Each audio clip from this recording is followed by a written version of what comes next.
Bienvenidos a Qué Curioso. Hoy te traigo este especial de 1 hora de historias paranormales. Aquí vas a encontrar relatos para ponerte los pelos de punta, pasar un buen rato y, ¿por qué no?, quedarte pensando un poquito antes de dormir. Prepárate, ponte cómodo, apaga las luces si te atreves y disfruta de este recorrido por 11 historias llenas de misterio, sustos y curiosidades. Comenzamos.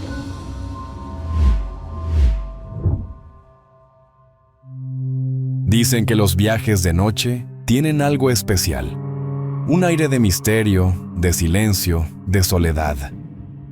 Pero a veces, lo que parece ser solo un trayecto cualquiera, puede transformarse en un viaje del que jamás regresarás. Esta es la historia de Mateo, un joven de 27 años que tomó un tren nocturno para volver a casa y que descubrió que no todos los trenes tienen destino. Mateo había ido a visitar a sus padres a un pueblo pequeño, a varias horas de distancia. Después de cenar y compartir un rato con ellos, decidió regresar a la ciudad esa misma noche para estar listo para trabajar al día siguiente. Su madre insistió en que se quedara, pero él, terco como siempre, dijo que estaría bien. Eran las 11:30 de la noche cuando Mateo subió al tren. Era un tren antiguo, de esos que parecen sacados de otra época.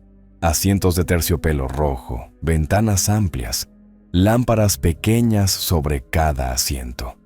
Apenas había pasajeros. En su vagón solo contaba 3 personas más: un anciano que dormía con un sombrero ladeado, una mujer de cabello largo que miraba por la ventana y un hombre vestido de traje que leía un periódico. Mateo tomó asiento cerca del centro del vagón, se puso los audífonos y miró por la ventana. El paisaje nocturno pasaba a toda velocidad.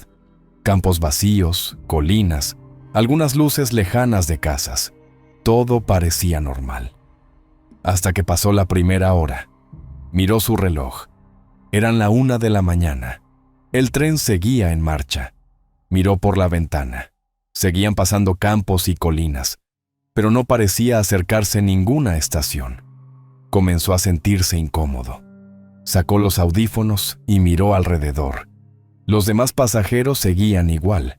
El anciano dormía. La mujer miraba al exterior. El hombre del periódico no levantaba la vista. Cuando pasó el revisor, Mateo lo detuvo. «Disculpe, ¿cuánto falta para la próxima parada?» El hombre lo miró fijamente, como si no entendiera. «Joven, este tren no se detiene». Mateo frunció el ceño. «¿Cómo que no se detiene? Yo tengo que bajar en la ciudad». El revisor sonrió, una sonrisa que no alcanzó a llegar a sus ojos. «No se preocupe, todo está bien». Mateo sintió un escalofrío. Cuando quiso volver a preguntar, el revisor ya se había ido. Intentó relajarse diciéndose que era solo su imaginación, que pronto llegarían. Pero los minutos pasaban, luego las horas, y nada cambiaba. El paisaje seguía siendo el mismo. Las estaciones parecían desvanecerse antes de llegar a ellas, como si el tren nunca redujera la velocidad. Miró a los demás pasajeros. Ahora le parecían extraños. El anciano parecía demasiado inmóvil. La mujer no parpadeaba mientras miraba por la ventana. Y el hombre del periódico sostenía la página exactamente en la misma posición desde hacía horas. Mateo comenzó a entrar en pánico. Se levantó y caminó por los vagones. Todos lucían iguales, todos vacíos. Intentó abrir las puertas laterales, pero estaban cerradas. Quiso asomarse por la puerta trasera, pero lo único que vio fue oscuridad. Un túnel negro eterno que parecía tragar cualquier cosa detrás del tren. Regresó a su asiento, temblando. Intentó hablar con los otros pasajeros, pero ninguno respondía. Era como si no lo vieran, como si ya no estuviera allí. Finalmente, cuando creyó que iba a desmayarse del miedo, apareció el revisor otra vez. «¿Qué le dije, joven?», dijo, inclinándose hacia él con esa sonrisa vacía. «Este tren no tiene parada». «¿Cómo salgo de aquí?», gritó Mateo desesperado. El revisor lo miró fijamente. «Nadie sale. Una vez que subes te quedas». Mateo cerró los ojos, deseando despertar, deseando que todo fuera una pesadilla. Pero al abrirlos, seguía allí. El tren avanzaba sin cesar, por un paisaje eterno, por una noche que nunca terminaba. En algún momento Mateo dejó de luchar. Se recostó en el asiento, sintió cómo el sueño lo vencía, y entonces entendió por qué los demás pasajeros no reaccionaban. Ellos llevaban allí mucho más tiempo que él. Ellos ya no eran pasajeros, eran parte del tren. Así que, la próxima vez que subas a un tren nocturno, recuerda mirar bien el boleto. Porque algunos viajes no tienen retorno, y algunos trenes jamás se detienen. A veces, los recuerdos no están hechos solo de imágenes, sino de sonidos. Y cuando un sonido viene del otro lado, del que no tiene retorno, puede marcarte para siempre. Esta es la historia de Paula, una joven que empezó a recibir llamadas desde el número de su mejor amiga, después de que ésta había muerto. Paula y Alejandra eran inseparables. Desde los 6 años habían sido amigas, confidentes, casi hermanas. Cuando crecieron, aunque la vida las llevó por caminos distintos, Paula a estudiar medicina, Alejandra a dedicarse a la fotografía, nunca dejaron de hablar, de mandarse mensajes, de llamarse a todas horas. Pero todo cambió aquel día. Alejandra tuvo un accidente automovilístico al volver de una sesión de fotos en la madrugada. Murió en el hospital, sin haber recuperado la conciencia. Paula quedó devastada. Durante semanas, apenas podía dormir. No borraba los mensajes ni las fotos. No eliminaba el número de su celular. Era como si al mantenerlo allí, de alguna forma, Alejandra siguiera cerca. Un mes después del funeral, ocurrió algo extraño. Era casi medianoche cuando sonó su teléfono. Número: Alejandra. Paula se quedó helada. Miró el contacto una y otra vez. «Debe ser un error», murmuró. «Quizá alguien había encontrado el celular y marcado por accidente», contestó. «¿Hola?»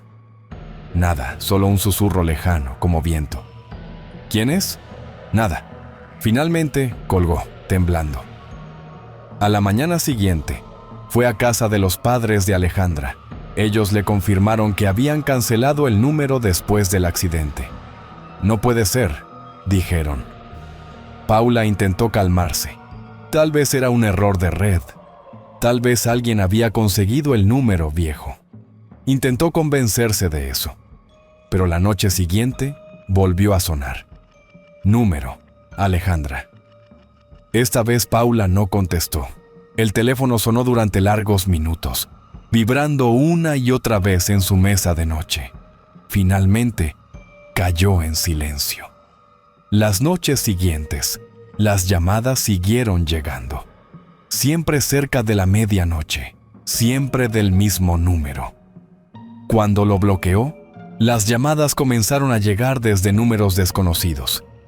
Pero siempre, al contestar, escuchaba lo mismo, un susurro como viento y a veces, entrecortado, el eco de su propio nombre. Paula empezó a ver cosas extrañas. Las luces parpadeaban, los espejos mostraban siluetas que no estaban ahí, y las fotos en su teléfono a veces aparecían distorsionadas, mostrando a Alejandra detrás de ella, sonriendo. Empezó a tener pesadillas. En ellas, Alejandra la llamaba desde un lugar oscuro diciendo: «Ven conmigo, ven conmigo». Paula despertaba gritando, empapada en sudor. Un día, desesperada, decidió responder con firmeza. Cuando sonó el teléfono esa noche, Paula contestó de inmediato: «¿Qué quieres de mí?». Por primera vez, escuchó una voz clara al otro lado. «No puedo estar sola». Paula sintió un escalofrío que le recorrió toda la columna. «¿Alejandra?». La voz repitió, más suave. «Ven conmigo». De pronto, la llamada se cortó. El teléfono cayó de sus manos. Paula rompió a llorar. No sabía si estaba perdiendo la razón, si era su propia culpa por no poder soltar el pasado. A la mañana siguiente, decidió cambiar de número. Fue a la compañía telefónica, pidió un chip nuevo, eliminó el contacto, borró fotos, bloqueó redes, todo. Por unos días, las cosas parecieron calmarse. Hasta que, una noche, mientras estaba acostada, el teléfono nuevo vibró. Número desconocido. Paula sintió que la sangre se le helaba. Contestó, casi sin poder respirar.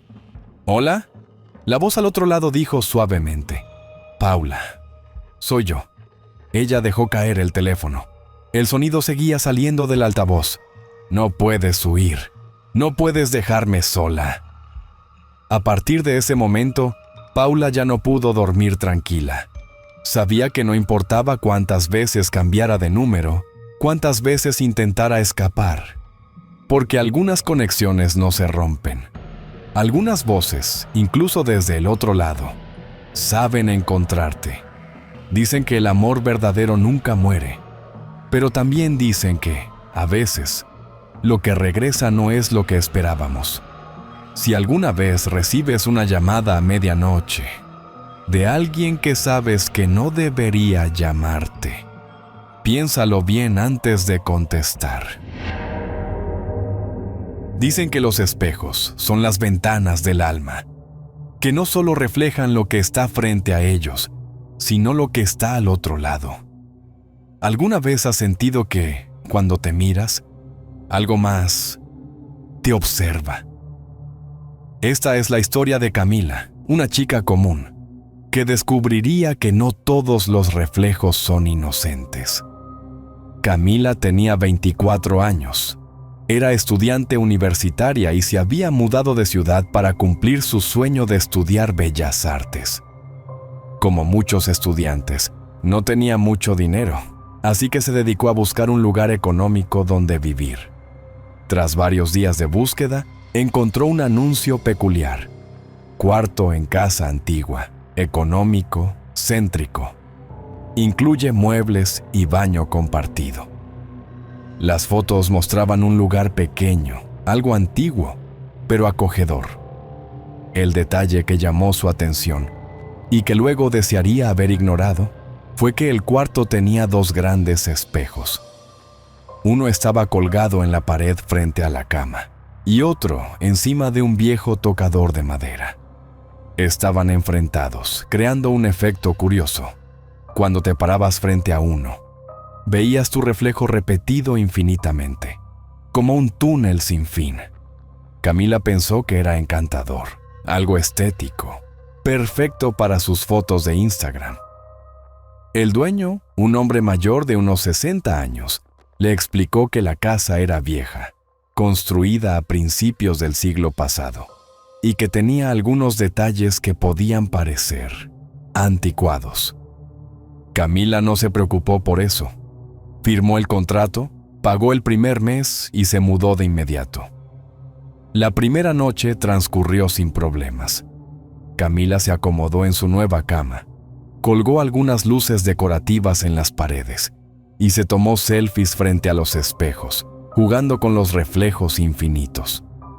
«Qué raro», pensó mientras subía las fotos. «¿Por qué la luz de fondo en la foto es más oscura de lo que recuerdo?». Pero lo dejó pasar. Era tarde, estaba cansada. La segunda noche, las cosas comenzaron a ponerse extrañas. Mientras se arreglaba frente al tocador, sintió un frío intenso detrás de ella. El aire acondicionado estaba apagado, las ventanas cerradas. No le dio importancia pensando que era producto del cambio de clima.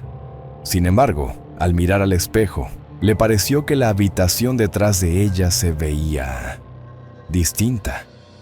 Las esquinas parecían más oscuras, como si las sombras se estiraran hacia el centro del cuarto. Seguro estoy cansada, se dijo y se fue a dormir. Pero en la madrugada, algo la despertó. Un ruido, un leve crujido. Abrió los ojos y medio dormida miró al espejo frente a su cama. Un escalofrío la recorrió. Por un instante, juraría que alguien estaba sentado en el tocador, mirándola. Encendió la lámpara. Nada. Solo su cuarto, vacío.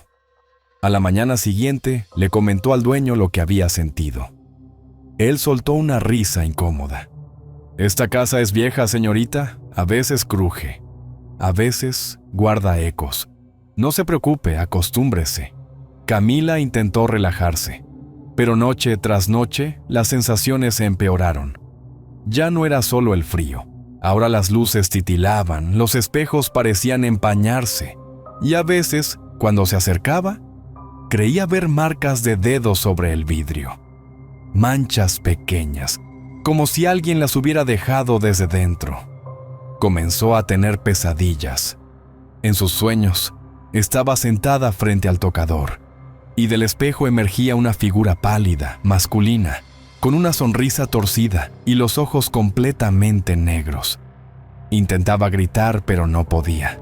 Despertaba sudando, sintiendo que, aunque estaba sola, alguien más respiraba en la habitación.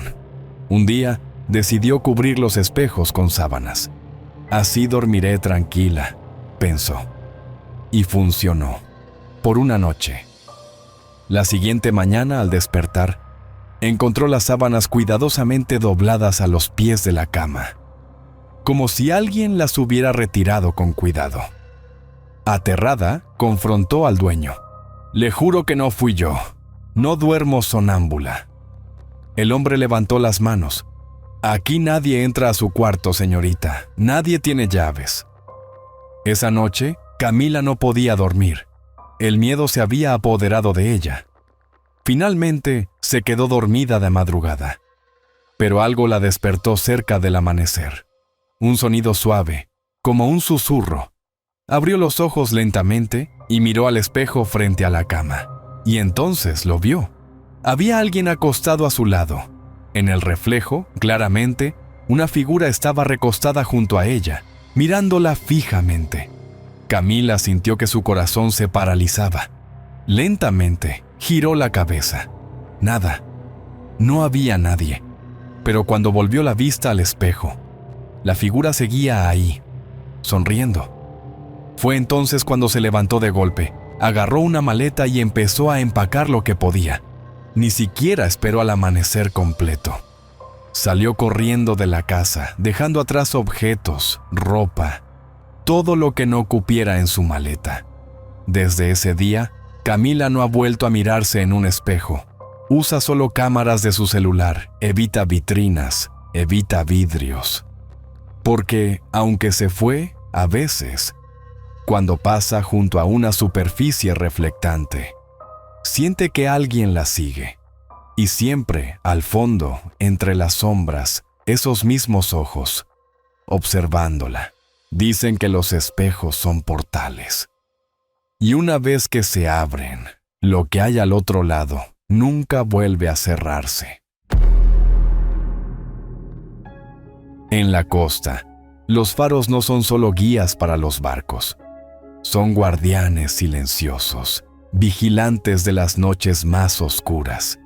Pero, ¿qué pasa cuando un faro que ha estado apagado por décadas vuelve a encenderse? Solo para llamar a quienes nunca debieron regresar. Esta es la historia de Marcos y Luis, dos pescadores que una noche, buscando refugio, encontraron un faro abandonado que jamás debió brillar. Marcos tenía 45 años y Luis, su compañero y mejor amigo, ya pasaba los 50. Ambos trabajaban como pescadores en un pequeño puerto del norte, donde los inviernos eran crudos, las noches eternas y el mar, un monstruo dormido que podía despertar en cualquier momento. Esa noche, habían salido a pescar más lejos de lo habitual. La jornada había sido buena, pero una tormenta se levantó de forma repentina. Los vientos azotaban la barca, la lluvia caía como agujas y las olas amenazaban con volcarla. Luis, gritando por encima del viento, señaló algo entre las sombras, una luz. «Es el faro viejo», dijo sorprendido. «Eso es imposible», respondió Marcos. «Ese faro lleva más de 40 años apagado». Pero la luz estaba ahí, parpadeando, girando lentamente como una invitación. Sin pensarlo mucho, dirigieron la barca hacia la costa. Cuando llegaron, la tormenta amainó un poco. El faro estaba erguido, imponente, pero claramente abandonado. Las paredes cubiertas de musgo, las ventanas rotas, la puerta colgando de un solo bisagra. Sin embargo, en lo alto, la luz giraba, iluminando la costa en barridos hipnóticos. Decidieron entrar. Necesitaban refugio, y la curiosidad les ganó. Dentro, todo estaba cubierto de polvo y humedad. Escaleras de caracol ascendían hasta la cima. Subieron con cuidado, las tablas crujían bajo sus pies. Cuando llegaron a la sala del faro, lo que vieron los dejó sin aliento. La lámpara estaba encendida, sí, pero no había electricidad conectada. Ningún generador, ninguna batería. Era como si funcionara por sí sola. Luis se acercó para examinarla. «Esto es imposible, Marcos. No hay forma de que esto esté encendido». De pronto, escucharon algo. Un golpe seco en la planta baja. Luego, pasos. «¿Escuchaste eso?», preguntó Luis bajando la voz. Marcos asintió tragando saliva.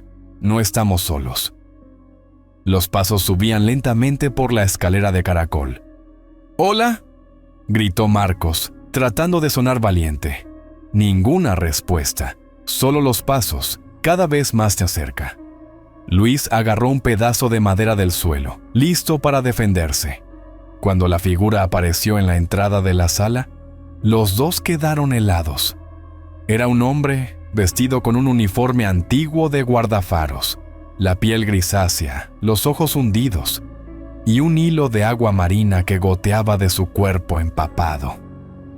«No debieron venir», susurró la figura con una voz que parecía el crujir del viento entre las grietas. Marcos retrocedió, tropezando. «¿Quién eres? ¿Qué quieres?». El guardafaros levantó un dedo, señalando la lámpara, la luz. Nunca debía volver a encenderse. Luis, asustado, intentó apagar la lámpara, pero por más que lo intentaba, no lograba moverla. De pronto, las paredes comenzaron a temblar. Un estruendo llenó el aire, como si el mar entero golpeara contra el faro. Por las ventanas rotas, vieron figuras moverse en la costa, decenas, tal vez cientos, de personas empapadas, marchando hacia el faro, sus rostros deformados por el agua, sus cuerpos flotando a centímetros del suelo. Marcos gritó: «¡Tenemos que salir de aquí!». Corrieron escaleras abajo, pero los escalones parecían interminables, como si el faro hubiera crecido por dentro. Las figuras entraban ya por la puerta principal, llenando la planta baja con un olor salado, putrefacto. Finalmente, en un acto desesperado, Marcos golpeó una de las ventanas y saltó al mar. Luis lo siguió. Las aguas estaban heladas, negras, pero al menos estaban lejos de esa cosa, de ese lugar maldito. Cuando miraron hacia atrás, el faro brillaba con una intensidad antinatural, como si todo el océano lo alimentara. Las figuras seguían entrando, y en lo alto, la silueta del guardafaros los miraba, inmóvil. Marcos y Luis nadaron hasta su barca. Remaron con todas sus fuerzas, alejándose de la costa. Cuando la luz del faro desapareció en el horizonte, el mar volvió a calmarse y el amanecer comenzó a asomar en el cielo. Desde ese día nunca volvieron a pescar de noche. Nunca hablaron de lo que ocurrió, pero cada tanto, cuando miran hacia la costa, en noches muy oscuras, creen ver un destello lejano, el faro apagado. Las bodas son momentos felices, llenos de risas, promesas y recuerdos. Pero a veces, entre tanta gente, alguien se cuela. Alguien que no fue invitado, alguien que nadie conoce y que deja una huella imposible de borrar. Esta es la historia de Sofía y Javier y de su boda, donde apareció un rostro que nadie pudo explicar. Sofía y Javier llevaban 3 años juntos cuando decidieron casarse. Eran una pareja querida por todos, y la boda prometía ser el evento del año entre sus amigos y familiares. Se casaron en una hacienda preciosa, rodeada de jardines, con una enorme carpa blanca decorada con luces cálidas, flores y mesas elegantemente dispuestas. El día fue perfecto, la ceremonia fue emotiva, la cena deliciosa, el baile inolvidable. Todos se tomaron fotos, los amigos, las familias, los primos lejanos, los colegas del trabajo. Todo parecía ir de maravilla. Pero fue al día siguiente, revisando las fotos, cuando algo extraño llamó la atención de Sofía. Mientras deslizaba en su celular las imágenes que les habían mandado, notó algo raro en una de las fotos grupales. Era una toma amplia de la mesa principal, con los novios en el centro. A su lado, los familiares cercanos y luego amigos y compañeros, pero entre todos ellos, un rostro desconocido. Sofía lo notó primero. ¿Quién es este?, le preguntó a Javier mostrándole la foto. Javier frunció el ceño. No lo sé. ¿Es amigo tuyo? No, ¿es del trabajo? No lo ubico. Era un hombre de unos 30 años, vestido con traje negro, delgado, de piel muy pálida, ojos hundidos y cabello perfectamente peinado. Estaba sonriendo suavemente a la cámara, pero lo extraño era que nadie parecía interactuar con él. Nadie lo miraba, nadie lo rodeaba. Estaba ahí, en medio del grupo, como si hubiera sido insertado. Curiosos, comenzaron a revisar más fotos, y allí estaba otra vez, en una foto con los amigos de la universidad, en otra con la familia del novio, en otra con los colegas del trabajo. Siempre en una esquina, siempre de pie, siempre mirando directo a la cámara. ¿No lo viste ayer?, preguntó Javier. No, para nada. Comenzaron a preguntar a los invitados. Nadie lo conocía, nadie recordaba haberlo visto. Sofía empezó a inquietarse. Miraba las fotos una y otra vez, sintiendo que había algo perturbador en ese rostro. Cuando hizo zoom, notó algo aún más extraño. Sus pupilas parecían dilatadas como si no tuviera iris. Decididos a averiguar más, buscaron los videos de la boda. En algunos clips, el hombre aparecía de fondo. Pero lo más escalofriante fue un video tomado durante el brindis, donde se podía ver claramente que, cuando alguien pasaba frente a él, su figura no se interponía. Era como si lo atravesaran, como si no estuviera allí. Sofía comenzó a tener pesadillas. Soñaba que estaba en la boda otra vez, pero todos los invitados estaban congelados, menos él. El hombre caminaba entre las mesas, acercándose lentamente hasta quedar a centímetros de ella, susurrándole algo que no podía entender. Despertaba empapada en sudor, temblando. Una noche, revisando las fotos por última vez, Sofía notó algo nuevo. En la última imagen de la noche, ya cuando quedaban solo los novios y los más cercanos, el hombre no estaba parado al fondo. Estaba justo detrás de ella, sonriendo, mirando directamente a la cámara. Al día siguiente, Sofía y Javier decidieron eliminar todas las fotos, todos los videos. Querían olvidar lo ocurrido, pero algo cambió en la casa. Por las noches, escuchaban pasos suaves en el pasillo. La luz del pasillo se encendía sola. Y algunas mañanas, al revisar sus celulares, aparecían fotos que no habían tomado. Fotos de ellos, durmiendo, y siempre, al fondo, reflejado en un espejo, en una ventana en la oscuridad. Ese rostro. el mismo que apareció en la boda. Dicen que, en las celebraciones, las puertas entre los mundos se abren un poco más, y a veces alguien se cuela donde no fue invitado. Así que la próxima vez que revises las fotos de un evento importante, mira bien quién aparece. Puede que encuentres un rostro que nadie recuerda haber visto. Dicen que las casas antiguas guardan secretos, que las paredes, los pisos, los techos, lo recuerdan todo. Pero a veces, lo que queda encerrado no son solo recuerdos, sino algo que jamás debió sobrevivir. Esta es la historia de Daniel, quien heredó una vieja casa familiar y descubrió que había algo en el sótano que no quería ser olvidado. Daniel tenía 32 años cuando su tío abuelo falleció y le dejó como herencia una casa en las afueras. Era una propiedad antigua, de techos altos, madera crujiente y un enorme jardín lleno de maleza. Todos en la familia evitaban hablar de esa casa. Algunos decían que estaba embrujada, otros simplemente que era demasiado vieja para vivir allí. Daniel, curioso y emocionado, decidió mudarse. Necesitaba un cambio y la idea de tener un lugar propio lo entusiasmaba. El primer día recorrió la casa limpiando polvo, abriendo ventanas, ventilando los cuartos. Todo parecía normal, hasta que llegó a la puerta del sótano. Era una puerta gruesa, de madera oscura, con cerradura pesada. No tenía llave.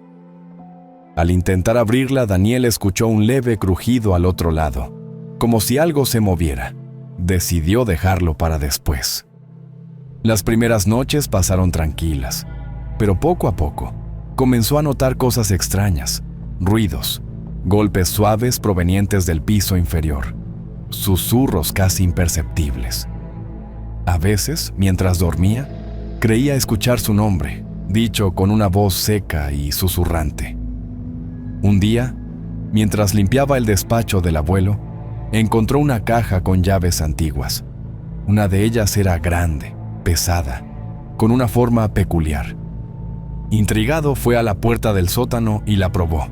Encajó perfectamente. Daniel dudó unos segundos y giró la llave. La puerta cedió con un chirrido. Un olor a humedad y encierro lo golpeó.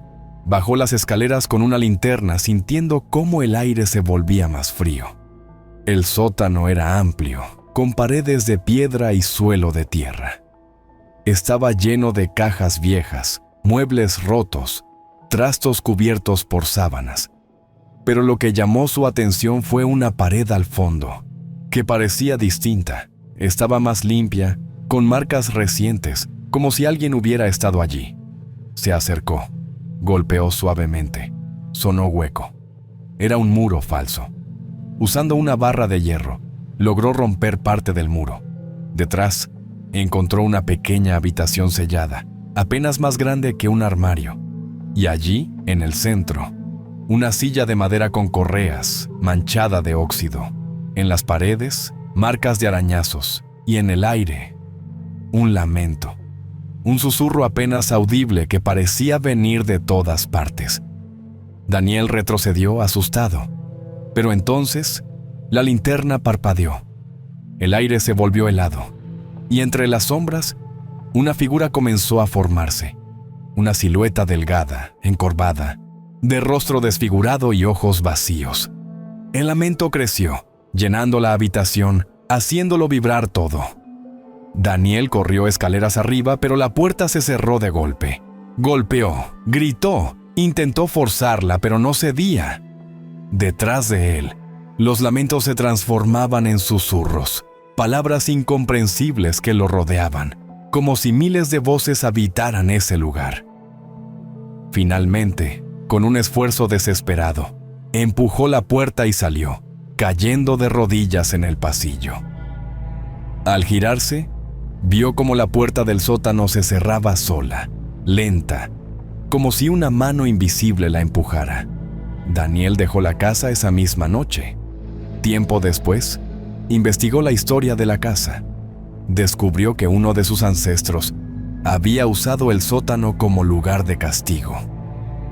Allí encerraba a quienes consideraba peligrosos para la familia: sirvientes rebeldes, familiares problemáticos. Algunos nunca salieron, algunos nunca fueron encontrados.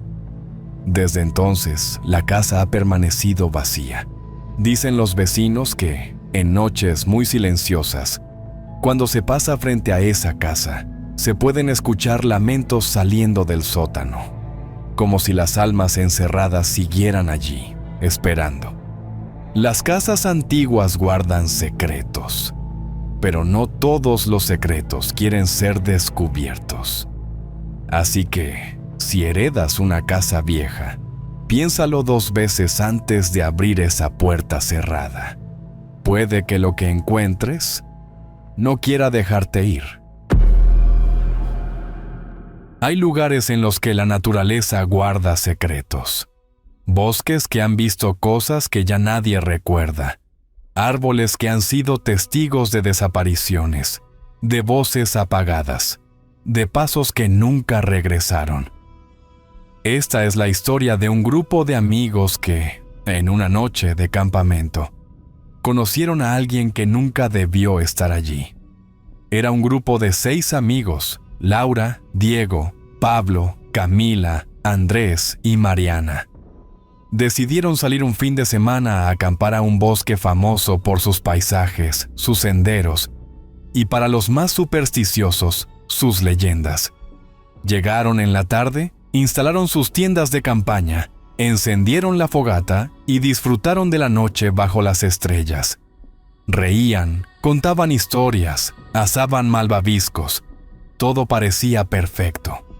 Pasada la medianoche, Pablo se levantó para ir al baño. El baño, por supuesto, era solo un árbol a cierta distancia del campamento. Cuando volvió, venía acompañado. Un niño, pequeño, de unos 8 años, con cabello oscuro y ojos grandes, vestido con una camiseta gris y pantalones cortos. Lo encontré cerca del sendero, explicó Pablo, confundido. Dice que está perdido. ¿Dónde están tus papás?, preguntó Laura, preocupada. El niño solo bajó la cabeza. ¿Cómo te llamas?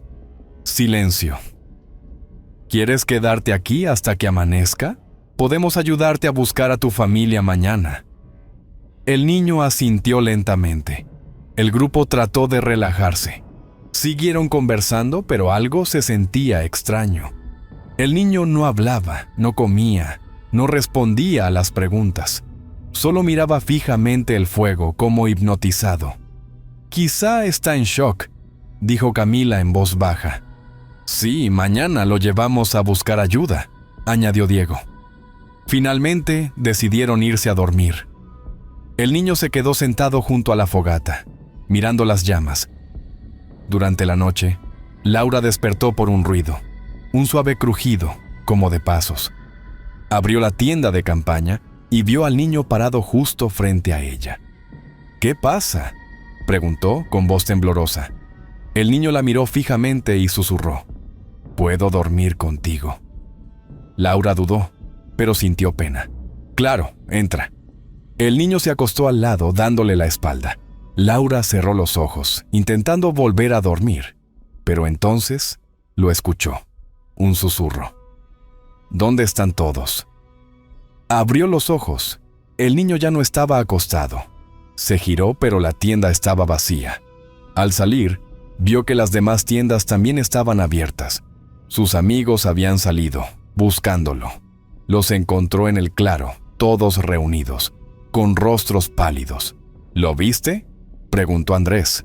«Sí, estaba aquí». «Nosotros lo vimos allá, y allá, y allá».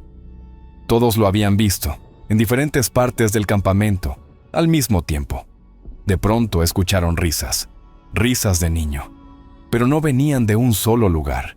Resonaban entre los árboles, en ecos múltiples, como si hubiera docenas de niños alrededor. El grupo entró en pánico. Corrieron a empacar, recogieron las mochilas, apagaron la fogata apresuradamente. Cuando miraron hacia el sendero, lo vieron. el niño, parado en medio del camino, sonriendo, pero su rostro ya no parecía humano. Los ojos eran completamente negros y su piel cenicienta. Corrieron sin mirar atrás. No supieron cómo lograron encontrar el coche ni cómo escaparon del bosque. Al día siguiente, investigaron en internet. Encontraron historias locales de un niño que había desaparecido en ese bosque hacía más de 50 años. Según las leyendas, aún vagaba por allí buscando compañía. Y cuando encontraba a alguien, no los dejaba ir tan fácilmente. Si alguna vez acampas en un bosque y encuentras a un niño perdido, asegúrate de que sea real, porque no todos los que aparecen entre los árboles pertenecen a este mundo, y algunos solo buscan algo, o a alguien que los acompañe para siempre. Algunos objetos no fueron hechos solo para ser admirados. Algunos fueron creados para encerrar algo que no debe liberarse. Esta es la historia de Manuel, quien aprendió de la peor manera por qué algunas advertencias nunca deben ignorarse. Manuel era anticuario. Le fascinaban los objetos antiguos, los relojes viejos, los libros polvorientos, las porcelanas agrietadas. Cada pieza tenía una historia, un pasado, un misterio. Un día, en una feria de antigüedades en un pequeño pueblo, vio algo que le llamó poderosamente la atención. Un muñeco. Era un muñeco de trapo, con botones por ojos, pelo de lana descolorido y una sonrisa cosida. Estaba dentro de una vitrina de cristal grueso, con una etiqueta que decía en letras gastadas, "No abrir". Manuel, intrigado, preguntó al dueño, ¿por qué está encerrado? El hombre, anciano y encorvado, le respondió con voz grave, porque no debe salir. Manuel rió. ¿Es parte del show? No es un juego, joven. Ese muñeco no debe ser tocado. El anticuario, curioso, no pudo resistirse. Después de mucho insistir, compró el muñeco junto con la vitrina. No la abras, advirtió el anciano. Pase lo que pase, no lo saques. Manuel se lo llevó a su tienda. Durante el día, el muñeco llamó la atención de algunos clientes, pero nadie lo compró. Por las noches, Manuel lo miraba mientras trabajaba.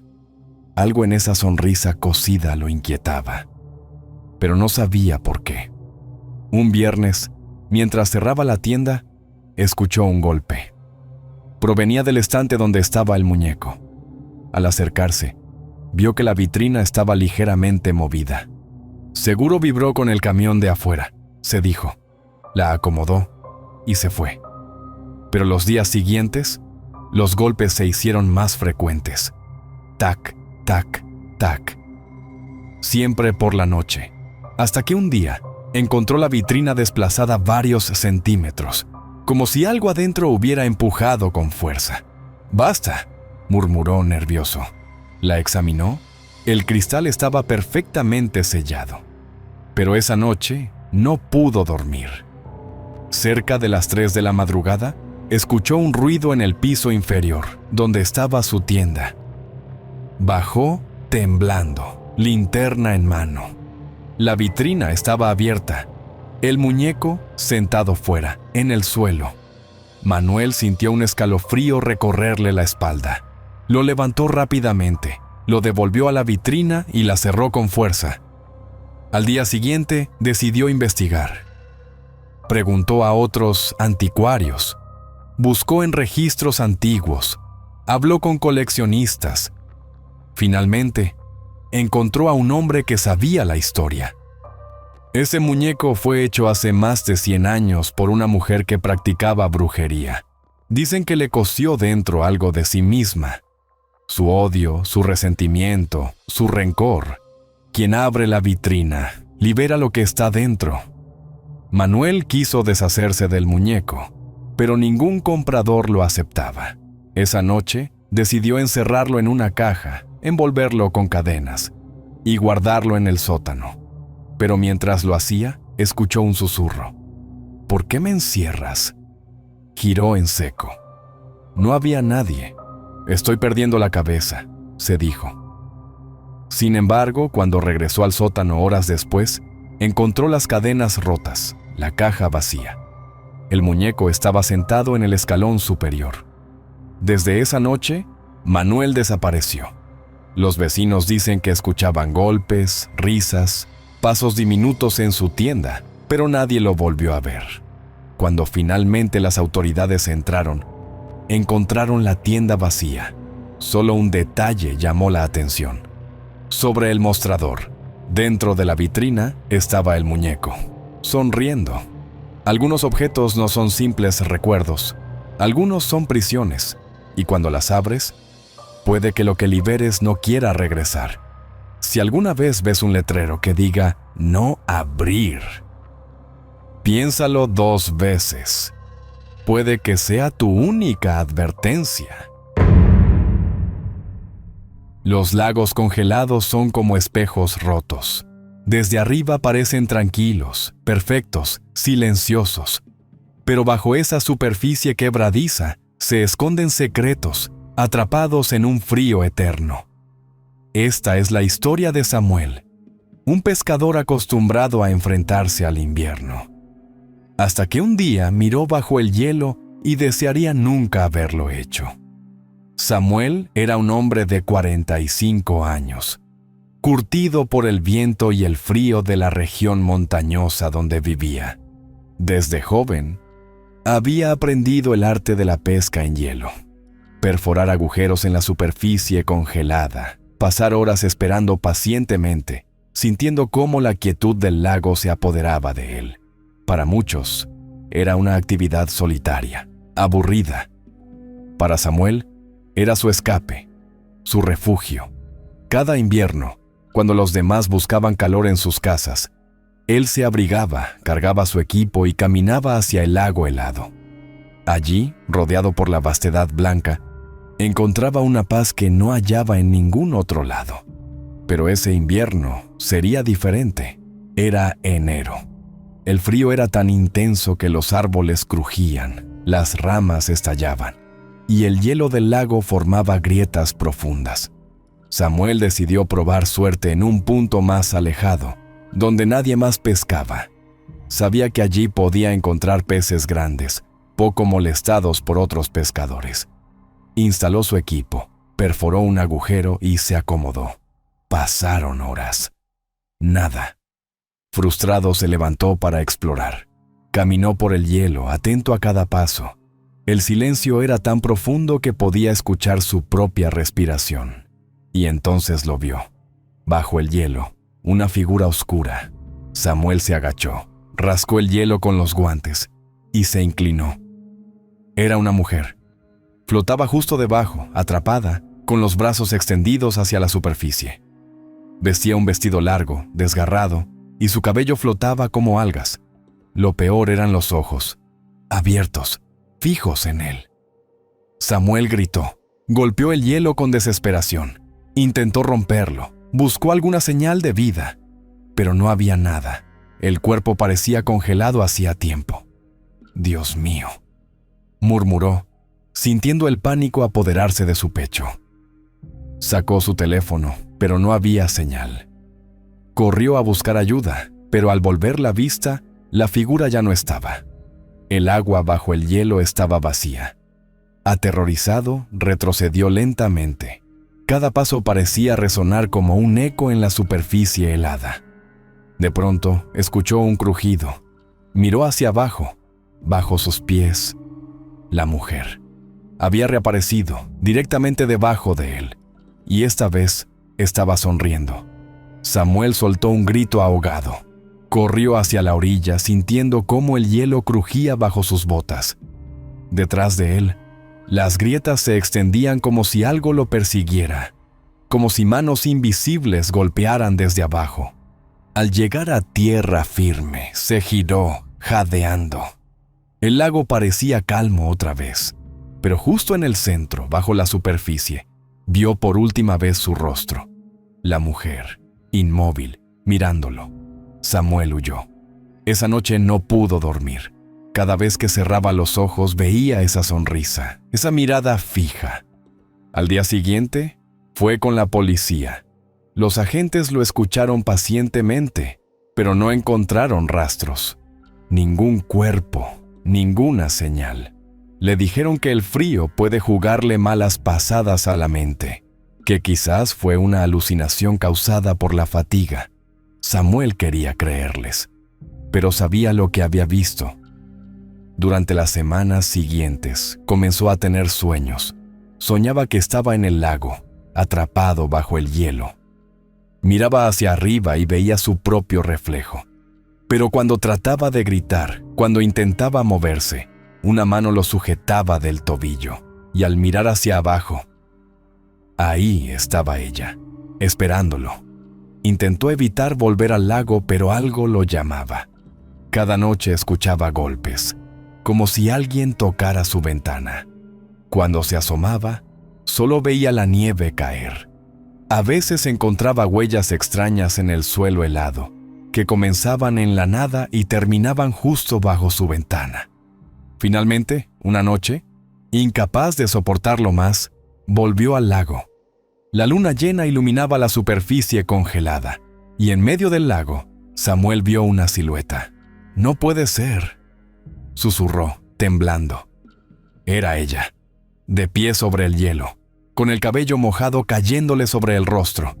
Pero cuando Samuel parpadeó, ya no estaba. Corrió de regreso a su casa, encerrándose, bloqueando puertas y ventanas. Pero esa noche, mientras intentaba dormir, escuchó algo. Un golpe, lento, rítmico, viniendo del armario. Con las manos temblorosas, abrió la puerta. Nada, suspiró, cerró los ojos, y entonces sintió el aliento frío en su nuca, y escuchó, al oído: «Te encontré. Algunos secretos del hielo no quieren ser descubiertos. Algunos simplemente esperan pacientemente a que alguien los despierte. Así que, si caminas sobre un lago congelado y ves una figura bajo tus pies, no te detengas, corre, antes de que ella también te encuentre». Dicen que hay sueños que no pertenecen solo a nuestra mente. Sueños que flotan entre los dormidos, compartidos por personas que nunca se han visto, pero que están atrapadas por el mismo misterio. Esta es la historia de Laura, quien descubrió que la casa que visitaba cada noche en sus sueños también aparecía en los sueños de otros. Laura era una joven de 28 años, diseñadora gráfica, con una vida tranquila. Vivía sola, trabajaba desde casa y llevaba una rutina predecible. Pero todo comenzó a cambiar cuando empezó a soñar con una casa que nunca había visto. Era una mansión antigua, de estilo victoriano, con paredes ennegrecidas por el tiempo, ventanas rotas y un jardín abandonado. Cada noche, Laura se encontraba caminando por un sendero de piedras, acercándose lentamente a esa casa. Sentía miedo, pero también una extraña atracción. Siempre llegaba a la puerta, estiraba la mano y despertaba. Al principio pensó que era solo un sueño extraño, sin importancia, pero empezó a repetirse. Cada noche, a veces entraba en la casa, caminaba por pasillos oscuros, veía cuadros colgados de las paredes, escuchaba susurros detrás de las puertas. Cada detalle parecía demasiado real. Una noche, Laura decidió contarle a su amiga Marta. «Últimamente sueño con una casa muy rara», dijo, riendo incómoda. «Es vieja, enorme». Marta palideció. «Tiene un rosal seco frente a la entrada». Laura la miró sorprendida. «Sí, ¿cómo lo sabes? Yo también sueño con esa casa». Ambas se miraron en silencio. Decidieron investigar. Contaron la historia en un foro en línea, preguntando si alguien más había soñado lo mismo. Para su sorpresa, recibieron decenas de respuestas. Personas de diferentes países, edades, culturas. Todos describían la misma casa. Algunos hablaban de detalles que Laura no había notado: un reloj roto en la sala, un espejo agrietado en el pasillo, una habitación cerrada en el segundo piso. Otros aseguraban que habían oído una voz que los llamaba por su nombre. Laura comenzó a obsesionarse. Cada noche intentaba avanzar más en el sueño, explorar nuevas habitaciones, descubrir qué había detrás de las puertas cerradas, pero siempre despertaba antes de llegar al final. Una noche, finalmente, llegó a la habitación prohibida. La puerta era de madera oscura, con marcas de arañazos. Podía escuchar algo del otro lado, un murmullo, un llanto suave. Con el corazón latiendo con fuerza, estiró la mano y giró la perilla. La puerta se abrió. Dentro había un espejo enorme. Laura se acercó lentamente. Al mirarse, vio su reflejo. Pero no estaba sola. Una figura estaba detrás de ella, alta, delgada, con un rostro cubierto de sombras. Sintió que la mano de la figura se apoyaba en su hombro. Gritó, despertó, empapada en sudor. A la mañana siguiente, intentó contactar a Marta, pero su amiga no contestaba. Laura se asustó. Fue a su casa. Cuando llegó, encontró la puerta abierta. Dentro, todo estaba en silencio. En el dormitorio, Marta estaba sentada en la cama mirando fijamente un punto vacío. «Marta, ¿qué pasa?». Su amiga la miró lentamente y susurró: «Anoche, entré en la habitación». Laura sintió un escalofrío recorrerle el cuerpo. «¿Qué viste?». Marta esbozó una sonrisa vacía. «Ya no estamos soñando». Laura retrocedió. Sentía que algo estaba mal, muy mal. Desde ese día, las cosas cambiaron. Empezó a ver la casa en reflejos, en sueños breves durante el día, incluso en los rincones oscuros de su propio apartamento. A veces sentía que alguien estaba parado detrás de ella. Investigadores de lo paranormal llaman a esto espacios oníricos compartidos, lugares que existen solo en los sueños, pero que conectan a las personas, como una red. Algunos creen que son portales, puntos de encuentro entre mundos. Otros, que son trampas. Laura ya no duerme. Tiene miedo de cerrar los ojos y volver a esa casa, porque sabe que, si lo hace, esta vez no despertará. Si alguna vez sueñas con una casa que no conoces, con detalles tan reales que parecen grabados en tu mente, pregúntate si eres el único soñador. Puede que haya otros allí contigo, o algo más, esperando al final del pasillo. A veces, los objetos viejos no son solo cosas olvidadas. A veces, guardan memorias, secretos, y otras veces, guardan algo que no debería seguir allí. Esta es la historia de Miguel, un joven que descubrió que no siempre es bueno encender lo que el tiempo dejó apagado. Miguel era un chico de 30 años, curioso por naturaleza. Tras la muerte de su abuelo, heredó una vieja casa en las afueras, llena de objetos antiguos, fotografías en sepia, muebles de madera maciza, relojes que ya no marcaban la hora, y cajas polvorientas que nadie había tocado en décadas. Un día, explorando el desván, encontró algo curioso: una radio antigua. Tenía forma de caja rectangular, con perillas metálicas y una rejilla de tela desgastada. Era hermosa, casi una pieza de museo. Pero lo extraño era que, al tocarla, Miguel sintió un leve calor, como si estuviera encendida. La bajó a la sala y la examinó. No tenía baterías, ni cables, ni enchufe. Era completamente inoperable. «Debe ser una pieza de decoración», se dijo. Esa noche, mientras veía televisión, escuchó un murmullo. Al principio pensó que venía del televisor, luego del teléfono. Finalmente, lo identificó. Era la radio. Se acercó. La perilla de volumen estaba al mínimo, pero el murmullo seguía. Cuando la giró, la estática llenó la habitación, y entonces se escuchó algo. Miguel retrocedió. el corazón latiéndole fuerte. ¿Hola?, preguntó, casi en un susurro. La radio respondió solo con interferencia. Decidió apagarla, aunque no sabía cómo. Simplemente la dejó ahí y fue a dormir. Pero durante la noche lo despertó un sonido. La radio, encendida, emitía una canción antigua, suave, casi como un arrullo. Miguel la desconectó, aunque no estaba enchufada. La llevó al desván, la cubrió con una manta y volvió a la cama. A la noche siguiente volvió a sonar. Esta vez no era música, era una voz, su propia voz. Miguel, estoy aquí. Miguel sintió que la piel se le erizaba. Bajó corriendo al desván y con las manos temblorosas levantó la manta. La radio vibraba suavemente como si tuviera vida propia. Desesperado decidió desarmarla. Buscó herramientas, la abrió y lo que encontró lo dejó helado. Dentro no había circuitos, ni cables, ni partes electrónicas, solo papel, papeles viejos, amarillentos, doblados cuidadosamente. Los desplegó. Eran cartas, cartas escritas por su abuelo, cartas dirigidas a alguien llamado Lucía.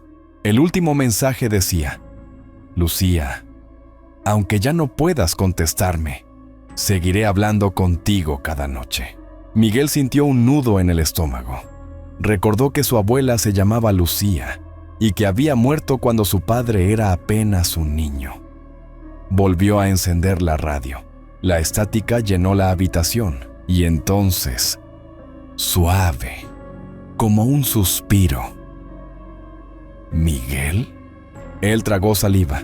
¿Quién eres? Soy Lucía. ¿Puedes decirle a tu abuelo que sigo aquí? Miguel sintió lágrimas en los ojos. Mi abuelo ya no está. Luego, escuchó un susurro triste. Entonces, estaré sola otra vez. A la mañana siguiente, Miguel decidió deshacerse de la radio. La llevó al bosque y la enterró bajo tierra. Pero esa noche, al llegar a casa, lo estaba esperando sobre la mesa, como si nunca se hubiera ido. Dicen que algunos objetos guardan ecos del pasado, que, mientras tengan energía, seguirán transmitiendo. Así que, si alguna vez encuentras una radio antigua encendiéndose sola, piénsalo 2 veces antes de escuchar, porque no sabes quién te está hablando, ni qué es lo que está esperando que respondas. Llegamos al final de este especial de 1 hora de historias paranormales. Gracias por acompañarme hasta aquí. Espero que te lo hayas pasado bien y que no estés demasiado asustado. Si te gustó, no olvides darle like, compartirlo con tus amigos y suscribirte al canal para más contenido como este. Déjame en los comentarios cuál historia fue tu favorita o si te gustaría escuchar alguna otra en un próximo video. Nos vemos muy pronto. Cuídate. Y ojo, que los sustos no siempre acaban cuando apagas la pantalla.